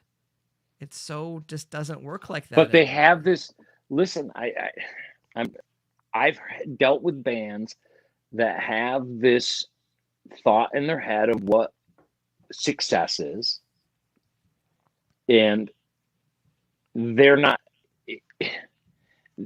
their idea is, I want to be on the cover of Rip magazine, and I want my video played on MTV, and it's like, but you understand those things don't fucking exist anymore. Like, they don't fucking exist. So what is your measure of success now? Like, what is your measure of success as a band? Like, what do you guys say for a song? When you release a song, what is your caliber to say this is a success? Like, genuinely, like, what's my standard for that? Yeah. I would like to see, like, as far Let as, me like, put metrics, it this way. Yes, metrics. I like my metrics. It's like, I think that million on Spotify is a good milestone to get to. When it's radio, you can get it to top 40. That's another good metric. Success for me as a band, it's like, if you can get out and do 100 shows that year, I think that's pretty good. But my big metric, can your bands make a living? Can you have enough money coming in where you can go, we're full-time musicians? I know some people that turn their nose up at the idea of, like, $30,000 or $40,000 a year. Like, oh, that's not really good money. It's like, yeah, but if you're living your dream, would I play hockey for $3,000 a year? Absolutely. I'm done. I hit save. Every I'm done. fucking Canadian would. Yeah, I'm done. Every one a of year. Just tell me what I'm on fifth line. Don't care. I'm getting paid to play hockey. That's fine. But my thing for success for musicians, it's like, can you bring in some money so that, you know, your bill gets paid, or your rent gets paid, your mortgage gets paid, and you're able to do that. And then the other one is just being able to stay together, being able to just stay together, because it's one of the hardest relationships a band like that you can have. It's one thing to have a relationship with one person, something to have a relationship with 3, 4, 5 people. And then also when you start putting your management and like the team that can be around it, like keeping that family together. And I think that relates to the way the And JJO is. It's like, and you keep the family together. It's a lot of work, you know, not it success. and the more people you bring in, the more splintered the core relationship becomes, because they start to pair off with certain people, and It can change the dynamic and the chemistry of it everything. absolutely does. And that's why that's one thing that I always ask bands, like how they deal with a member change, like when somebody leaves and somebody else comes in. I'm not saying it's a good or a bad thing, but how do you deal with it? Like, it's going to change the dynamic. It's going to bring a different energy to the band, whether you like it or not, or whether you know, the lead singer thinks this is my band, I'm the one who brings the energy. It doesn't matter who the fuck it is. When a member changes, it changes the dynamic of the band, and especially if you're a band who creates together. No, for sure. Well, I was just thinking with some bands where like you can have revolving door for members, but usually like the the leadership at the top is so heavy handed or so strong where it's like people kind of fall in. Usually that's the case where you've got a front person and then like hired guns. You know, you Right. still have your chemistry off, but like with full bands. Reigns. Pardon? Reigns. You have your front person, and then you have your touring band. But just thinking like back to the Pearl Jam analogy, it's just like when they parted ways with their drummer, it's like it took them a Dave long Cruisen. time. Or Dave Aberzies, the original one. Isn't it Dave Cruisen? I thought it was Dave Aberzies. I'd have to look You it can up. fact check that. I don't know if I'm pronouncing his name right, but again, they had their split, and it's like they never really committed to another drummer for a while. They had Jack Irons for a bit, but he kind of been in the camp for a while. Like they knew who he was, but then they got it's the drummer for Soundgarden, Matt Chamberlain. Matt. Yeah. Hold on. We're both Dave fact checking, Cruisen. so. The original drummer for Dave Pearl Jam? Cruisen is an American musician best known for being the first drummer of the American rock band Pearl Jam. I thought it was Dave Aberzies, but anyways, Nope. It's could have been have one of those Berenstain Bears moments where the Mandela effect. But the idea of just like the only just so you know, the only reason why Yeah. I know that is because Dave Cruisen is in a new project right now, and I just talked to them like maybe 3 months ago. So that's the only reason I know that. And he quit to be like the drummer for like Saturday Night Live or something. Like he played on 10, and then oh okay, maybe might have been the second guy then, but we'll leave that for the after show. But just Right. the idea, like it took them a long time to figure out what they wanted to do. Because like Stone wrote a lot of the music, but then like Eddie started to write a lot of the music, and there was a bit of not say they're saying it's power struggle, but just like they just kind of reworked the dynamics a little bit, what was going on internally, and everyone was cool with it because like no, things are still working, things are still good, and they were able to keep the core together. But yeah, like just thinking too, it's like with Evans Blue, another example of when they changed singers, and I was like, I think they should change the name of the band. And next thing I know, I'm not working on the third record. So it's like, and their argument was just like, well, no, like AC/DC changed singers. I'm like, AC/DC is a guitar player a lot of the time. I'm just saying. And they're like, well, Van Halen, you know, they changed singers. I'm like, Van Halen's a guitar player a lot of the time. Like there's a big part of that, which like and again, we can probably debate that, but you know what I mean? Like there's other elements there, which is still a big part of the core. yeah. And it's like sometimes when you change the singer, like you change the taste so much of what's going on, where it's just like make it its own thing. But like AC/DC didn't need to make another. You were right, by another the way. thing. They should have changed the name, and they should have just marketed it as a completely brand new project. Band. It was good. It was good.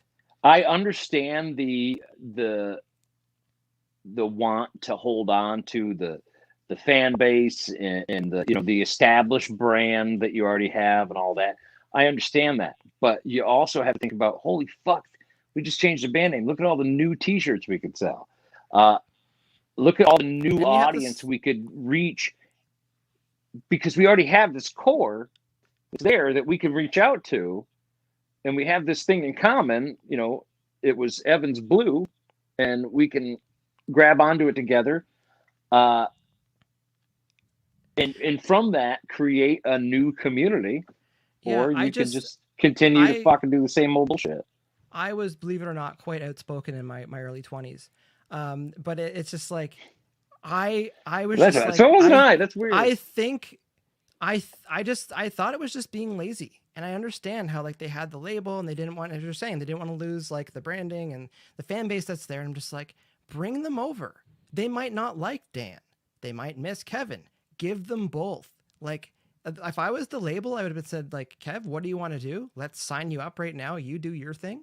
And we got this new thing with Dan. Let's sign that up too. And we'll instead of having the one that we're trying to, you know, we're going to put the little donut wheel on it for a second and see how much further we can get it down the highway. We could have just had two bands. They could have had both of them. They could have had their cake and been eating it too for a year and a half to see what's going to work. Whoever said to you, well, you know, fucking Van Halen, fucking, you should have then retorted with, Van Halen did change singers and had the most returned fucking record in the history of fucking music with that Fire Down Below bullshit with Gary Sharon. It was terrible. And it was literally the most returned record in the history of music. People took it back to the store and said, I don't want this. I don't want this. This is garbage. Take it away. So, yes, changing the singer does fucking matter. And they should have changed it. I'm not saying always, because there's times where the core of the band is not, you know, the singer. The core of the band. Like a good example is that is Kenny Wayne Shepherd. You know, his biggest hit, Blue on Black, that's not him singing. He's not the singer of that band. He never was the singer of that band. He plays fucking guitar, and they change singers all the time. As a matter of fact, I'm pretty sure the singer lives in Appleton, Wisconsin now, and it's like a bartender or something. But you know who made all the money? The guitar player.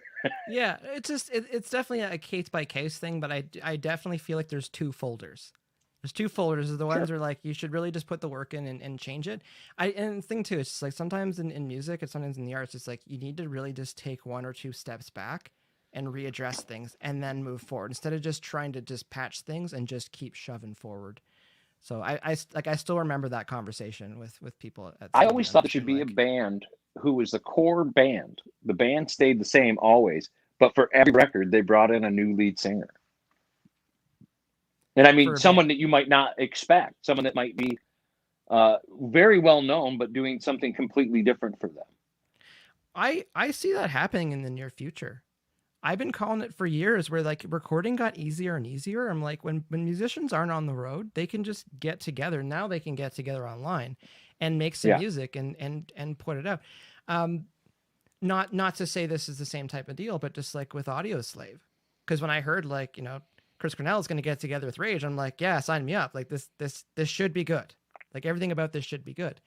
And I can see that happening more and more in the future, because to bring it back to what we were talking about earlier, it's like musicians can make music, put it out, see if it finds an audience, and put it through their socials and through their networks and make some money. But let me ask you this though, as an artist, how much music can you put out and not have it catch fire before you really start to feel bad about yourself as an artist? And I'm not saying that in a funny way. I mean that like from a practical standpoint, where it's like, look, I've been rejected so many fucking times. Like, this is never going to catch on. Like, how long should somebody be willing to chase it? My answer is 4 years. My answer is 4 years. Wow, that's the most definitive answer I've ever heard. No, and I say that because like I approach music from building businesses. And my thing is the first year, you're proof of concept. What are you trying to build? Like get that out there and see if it's going to stick at all. 2 years to just make minor tweaks to what your actual recipe is. And then your fourth year, just look at the metrics of everything. Go, is can we scale this? Is this going to get bigger? Is it not going to get bigger? Is there any glaring issues with what's going on? Like, what are we looking at? And if you look at your year 4 and go, we're good, start the cycle again. Listen, Start as a business. That is the most practical approach I think I've ever heard from a musician about the music industry. And that is not how many approach it. Many approach it with, how much money do you think it's going to cost me to be a rock star?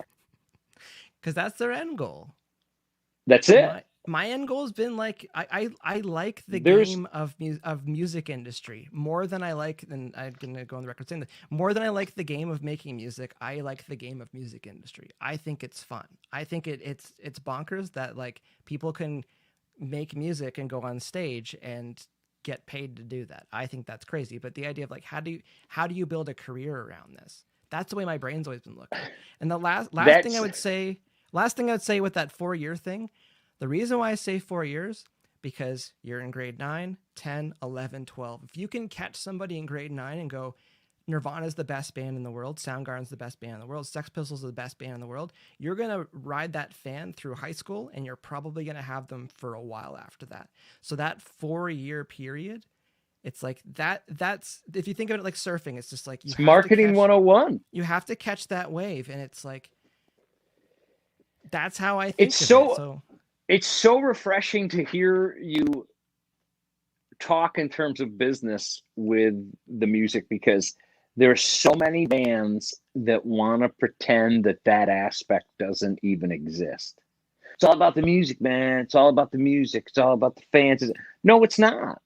Listen, it's great to say that. And it might have been when it was just in your living room. That's awesome.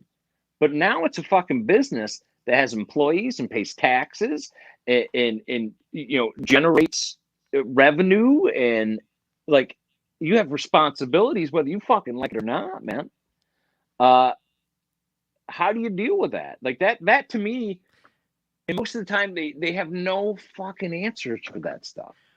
All they care about is, well, the most important part of the day is that, that 20 minutes that we're on stage. It's like, listen, I get that. I understand that. And I'm not trying to belittle anybody. It's a great 20 minutes. It's a great 20 minutes. But like, I understand such a small that. piece. It's such a small piece. But that's my point. Is like, yeah, you have to love more than just that small piece of it. Otherwise, this is going to be fucking torture for you for 23 hours and 40 minutes out of the day. And that's not why you're doing this. You have to love more than just the on stage. Yeah, no, in the world of sports, it's just like, there's the game, and then there's the training, and there's the diet. Sure. It's all that stuff that people don't really want to do. It's funny because you and I like the accent you had. It's all about the music, man. I have a love-hate relationship with those types of conversations, because I like to just throw it out there, just like, I know your record's great. I know that you think it's great. But like, we need to look at the business aspect of it, because like Hamster Dance and Crazy Frog and Baby Shark, and they've all obliterated you financially. And you're going to say that stuff's crap, or it's just like, it's not what you want to do. And it's like, you need to find that kind of, what's the word for that apex between your art and the way that you can market it and sell it to people. The idea of like, what are you making? And do people want it? And find your balance between the two. And it doesn't always need to be 50-50 on both of them, but it's like, find that balance of what you want to do and what people actually want to hear and want to consume. And it's like they do themselves such a disservice not thinking in terms of marketing a little bit, or not thinking in terms of sales a little bit, because it's not sexy. It's like they don't want to talk about their art that way. And it's like, because it doesn't feel to them organic. Yeah, and they want it to be this organic uprising that they've seen in fucking movies and whatever, TV shows or whatever. Listen, that's not how it works. Like you said, usually it's a fucking snapshot. It's a moment in time that's over before you even know you're in the middle of it. Yeah. And I've asked artists that, like, artists that are blowing up huge, like, do you know where you're at right now? Like, do you understand the position that you're in? And more times than not, they say, I have absolutely no idea. Like, is today even Wednesday? I'm not sure. Yeah, they're in it. Yeah, they're in the forest right now. That's Right. all it is. The last thing I would add to and it's all about the art thing.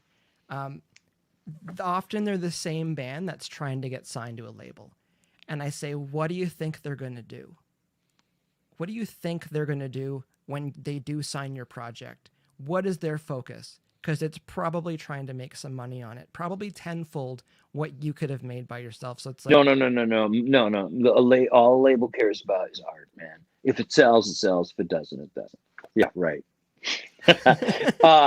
Yeah. And a lot of bands feel like if they can just get signed, that's it. Their work is done. Everyone It's will take over. care of it. The money's there and everything will take care Right. of it. That is so, and that's one of my favorite questions to ask an artist, because for each one, it's different. When they're done with their record, they're finished, it's ready, and today's the release day.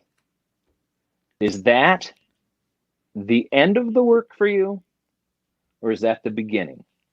And every artist has a different answer to it, because some artists say it's the beginning of the work. Like now, I talk to people like you, and I go out on tour, and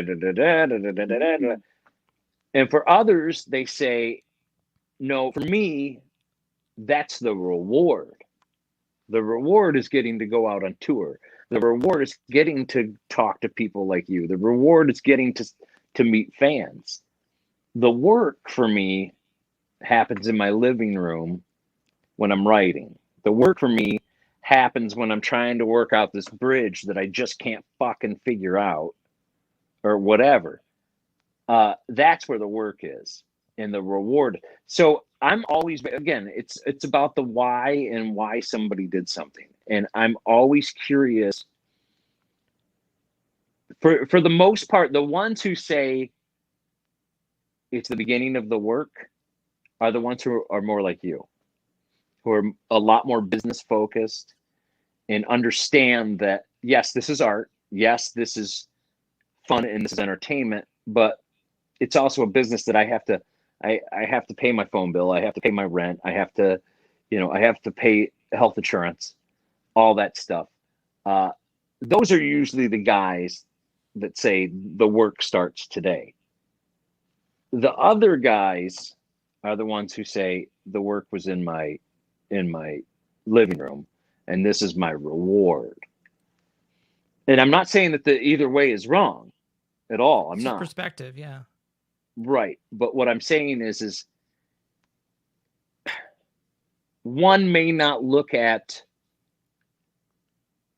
what should be the biggest business part nearly seriously enough. And then they wind up in a position later on, especially if they're successful in their career, where they're going, whoa. There's a whole bunch of money missing here. Where the fuck is it? And it's because you didn't pay attention. You were busy with the reward. You weren't busy with the fucking work. And that would be my advice to any band. I don't care if you just started yesterday. Watch your fucking money. And don't let anybody that you don't know, trust, or anything ever anywhere near it. Ever. I've seen too many bands who grab a fan from the audience and go, they're going to do our merch tonight. What a fucking terrible idea. We love them, but you just have to get burned once. You just have to get burned once. It's a terrible idea. But I've seen it, the same thing with bands that are like, this is my cousin Eddie, and he's going to be our fucking manager. It's like, well, what experience does he have? Well, I'm going to help him do it. Well, this seems like a really fucking bad idea. Like, he has no experience. You're going to be doing the work anyway. What the fuck are you paying him for? So, yeah, I mean, I understand both. aspects. I'm not saying that either one is wrong, because as long as there's someone in the band who's paying attention to your shit, you should be okay. But you have to make sure that somebody is. And you might, it's a lot like making end of life decisions.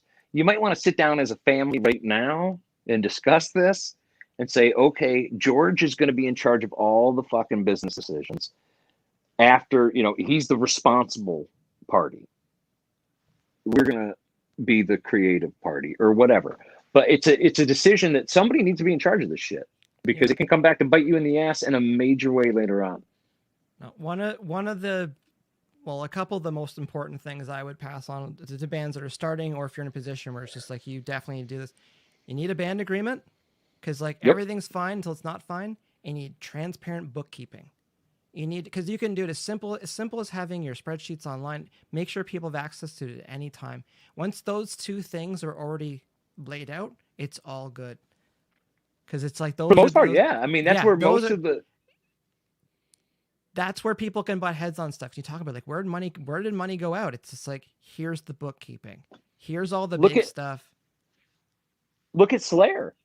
Was it? I think it was Jeff Heineman who said he was only making like $42,000 a year in Slayer, and the rest of the band was like making all the money. And it's like, yeah, because I have a sneaky, and I don't know for sure. I don't know him, but I have a funny feeling that he was working on the reward part of the tour and not the work part. That can be part of it too. Yeah.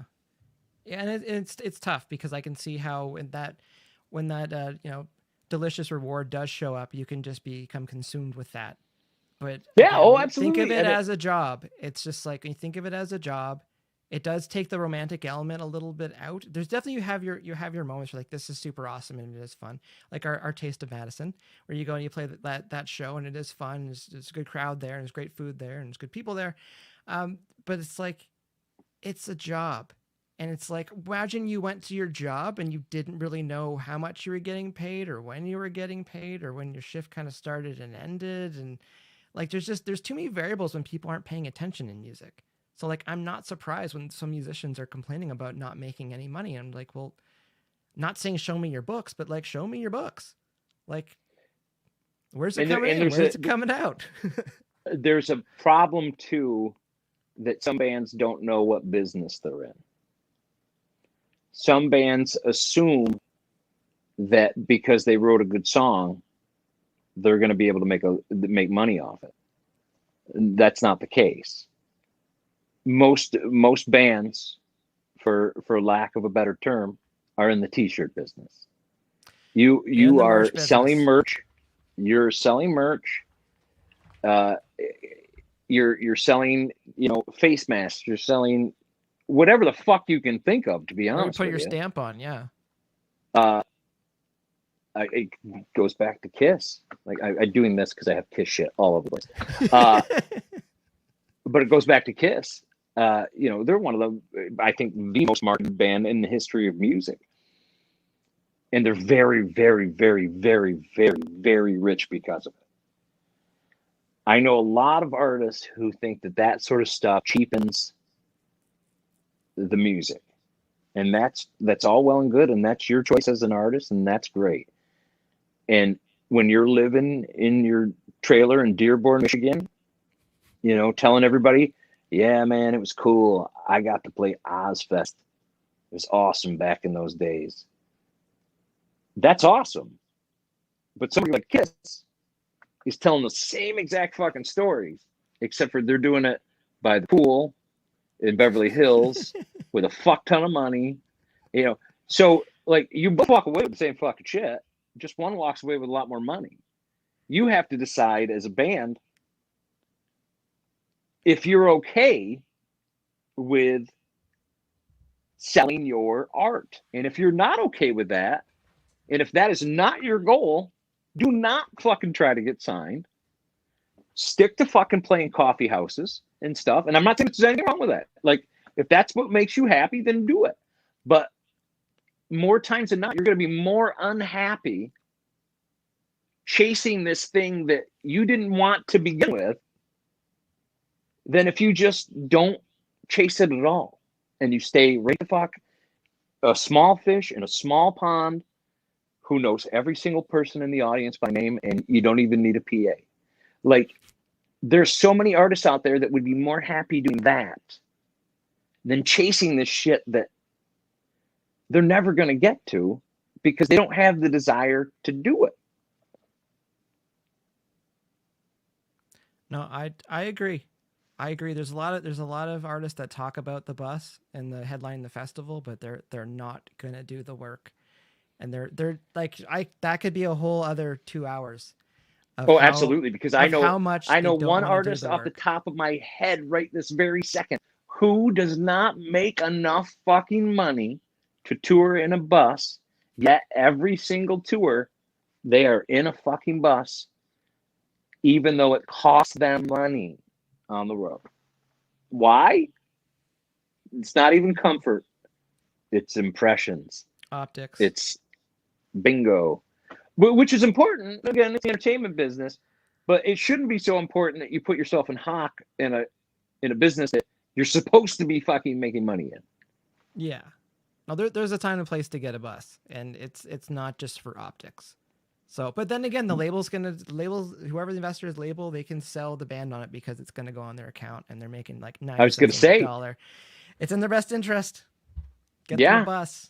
Get them a bus. Yeah. Get them recoupable. Trust me. Trust me. A lot of people look at record labels the wrong way. They need to look at them as a bank, because that's what they are. They're there to loan you money, and they're there to get that fucking money back any way necessary or possible. Yes. They want a return on their investment, and they're going to get it one way or another.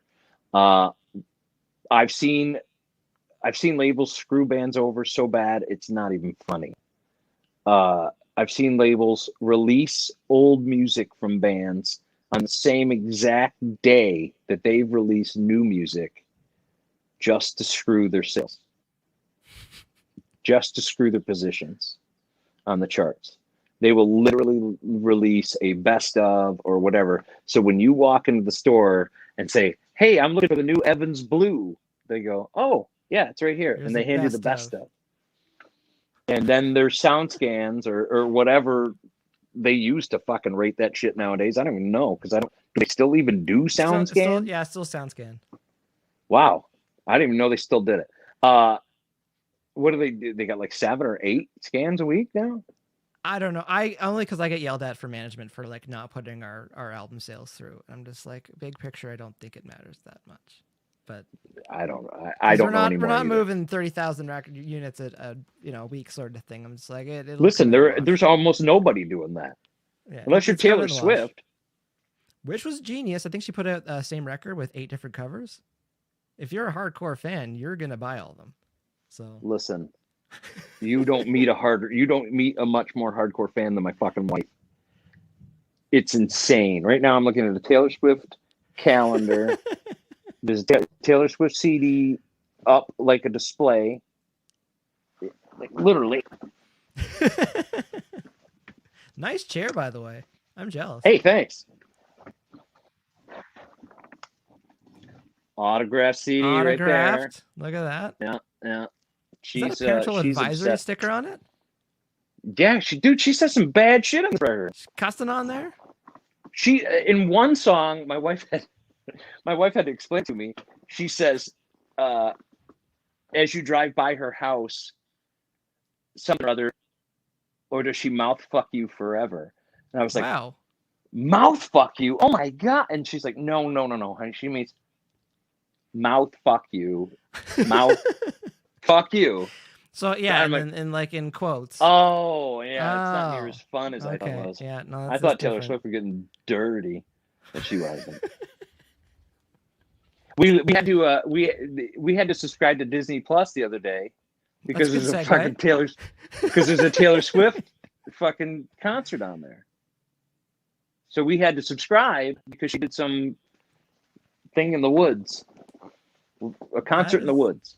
it's interesting. Well, again, when she put all those different covers out and stuff like that, and the way she packaged it up, I'm like, that's smart. Someone in that can't be her. Or somebody else around her is just like, that's smart, because the core fans, they're into that stuff. They're into the collectibles, the premium products. So I argue that she put that album out.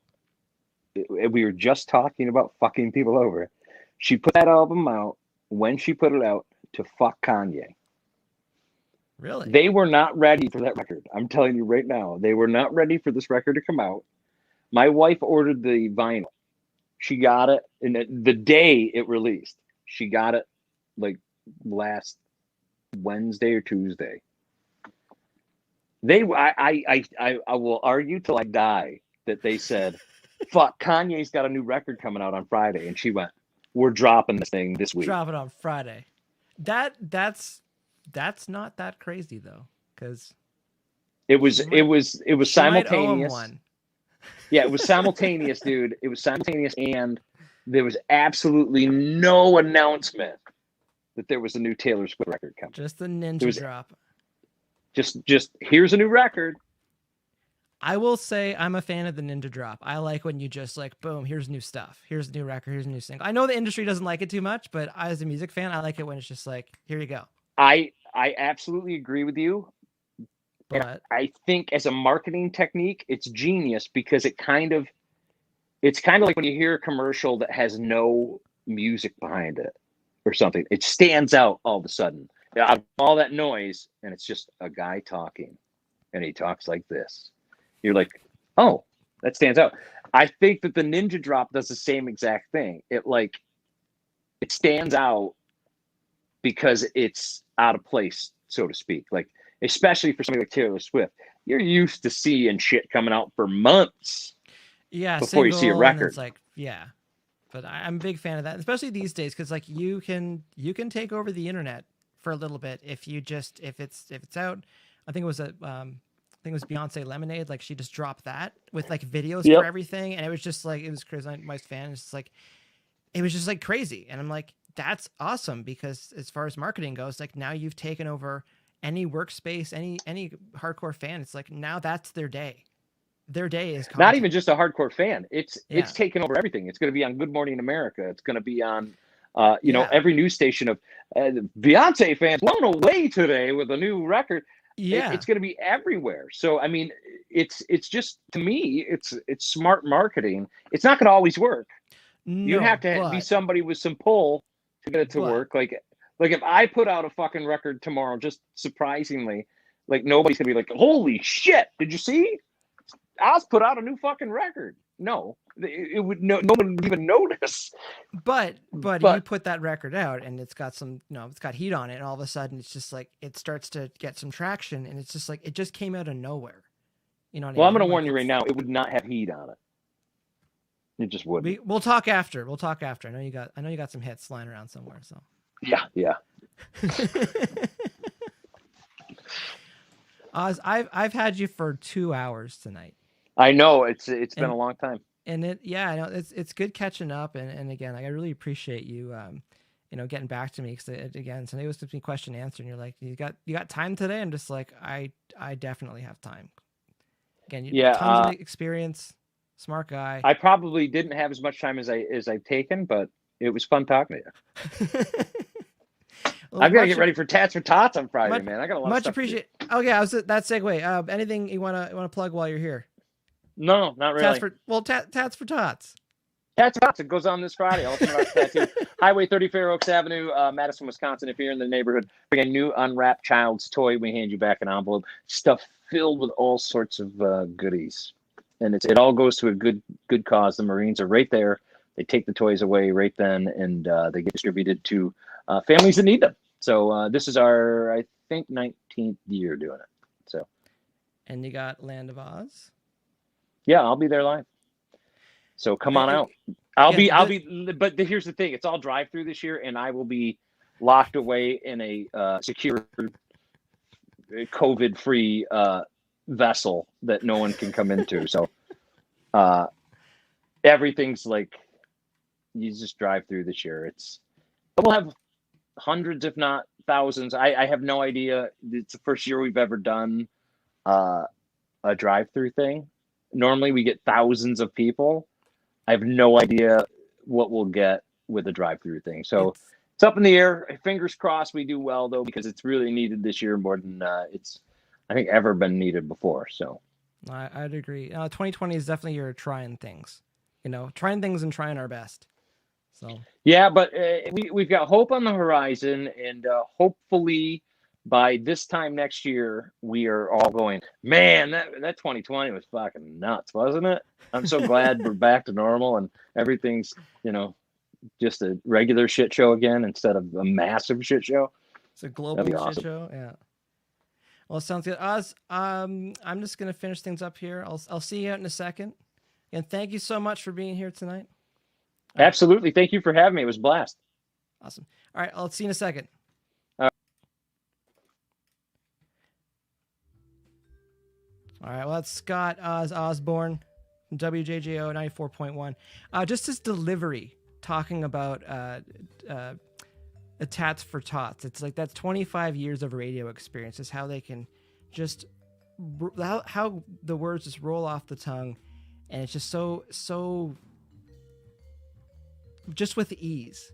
I can see him laughing at me again in the backstage. But yeah, it's just